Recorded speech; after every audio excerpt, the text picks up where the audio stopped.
বিদেশের মাটিতে বসে তারা ষড়যন্ত্র করছে। আমরা স্পষ্ট করে বলি, পৃথিবীর যে মহাদেশেই আপনি থাকেন না কেন, যেখানেই লুকিয়ে থাকেন না কেন, এই বাংলাদেশের মানুষেরা জুলাই যোদ্ধারা যতদিন বেঁচে আছে, আপনাদেরকে এই দেশের মাটিতে নিয়ে এসে আমরা বিচারের মুখোমুখি দাঁড় করাবই। দুর্ভাগ্যের বিষয়, আমরা সেই আকাঙ্ক্ষাগুলোর ধারে কাছেও এখন যেতে পারছি না। আমরা চেয়েছিলাম যে আমাদের বিচার বিভাগ স্বাধীন থাকবে, কিন্তু বর্তমান সরকার বিচার বিভাগকে স্বাধীন রাখার জন্য একটা আলাদা সচিবালয় দরকার, বিচারপতিদের নিয়োগের জন্য একটা আলাদা আইন দরকার, তার কোনো কিছুই তারা করছে না।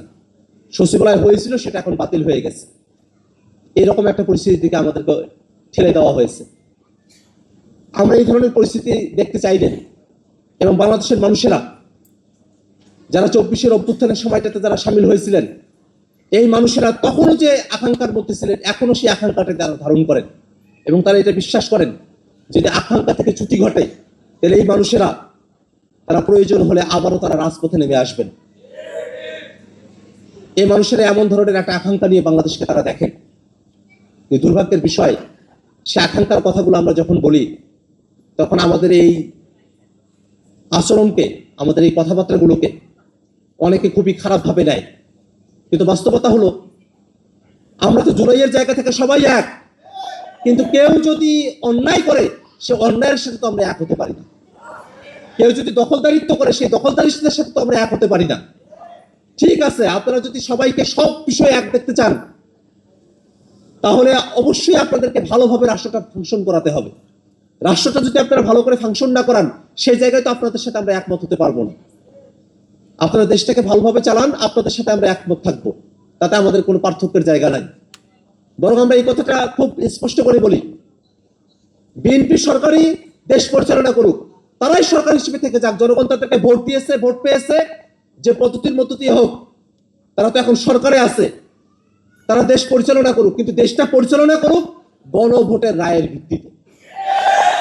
আমাদের কোনো আপত্তির জায়গা নেই, কারণ গণভোট এটা দেশটা কেমন করে পরিচালিত হবে সেটি নির্ধারণ করে দিয়েছে। এই গণভোটের রায় হয়ে যাওয়ার পরে আর ব্যাক স্পেস দিয়ে পেছনে যাওয়ার কোনো সুযোগ নাই। গণভোট আমাদেরকে বলে, যার হাসিনার ব্যবস্থার দিকে ফিরে যাওয়া সম্ভব না, ফেসিবাদী ব্যবস্থার দিকে ফিরে যাওয়া সম্ভব না, এখন আমাদেরকে সামনে গণতান্ত্রিক পথে এগিয়ে যেতে হবে। আর যারা গণভোটকে অবৈধ বলে, যারা জুলাই সনদ বাস্তবায়ন আদেশকে অসাংবিধানিক বলে, নানাভাবে জুলাইয়ের যে আকাঙ্ক্ষা আছে তার বিরুদ্ধাচরণ করে, এ কথা বলে যে প্রশ্ন 4টা, তার 3টা মানি, 1টা মানি না, 3.5টা মানি, আধাটা মানি না, এই ধরনের কথাগুলো যারা বলে, তারা আবারও চায় দেশটা যেমন করে আগে চলতো ঠিক তেমন করেই তারা এখন চালিয়ে নিয়ে যাবে। এটা তো আমরা চাই না। ভোটের মধ্য দিয়ে ক্ষমতার অদল বদল হবে।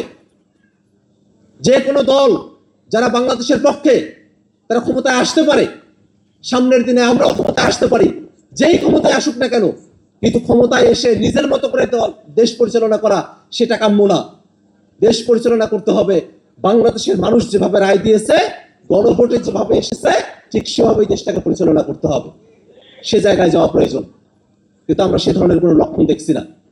এবং আর একটা বিষয় একটু খেয়াল করে রাখা প্রয়োজন, সময়ে সময়ে পতিত ফেসিবাদীরা যারা আছে, যারা স্বৈরাচার আছে, যারা মানবতা বিরোধী অপরাধী, এই মানবতা বিরোধী অপরাধীরা তারা বাংলাদেশের বিরুদ্ধে ষড়যন্ত্র এখনো চালিয়ে যাচ্ছে। বিদেশের মাটিতে বসে তারা ষড়যন্ত্র করছে।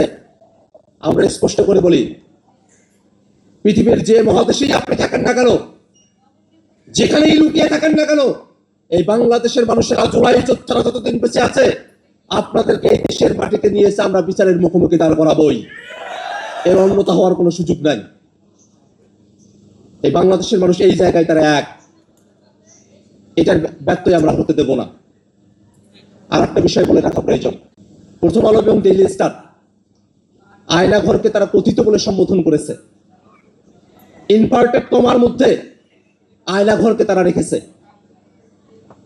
আয়নাঘরের এই দুঃসহ ভয়াবহতা যারা দেখে এসেছেন, সেই মানুষেরা কিন্তু এখনো জীবিত।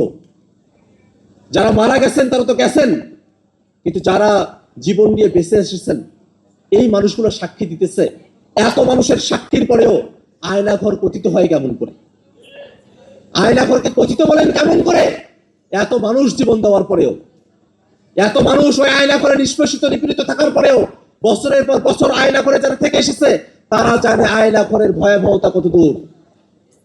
সেই মানুষগুলোর ত্যাগ, সে মানুষগুলোর কষ্ট, তার সাথে বেইমানি করার সুযোগ খুঁজবেন না। এটা বাংলাদেশের বিরুদ্ধে অবস্থান নেওয়া, এটা ফেসিবাদী বয়ানের মধ্যে থাকা। এই ফেসিবাদী বয়ান সেটা বাংলাদেশে আমরা আর চলতে দেব না।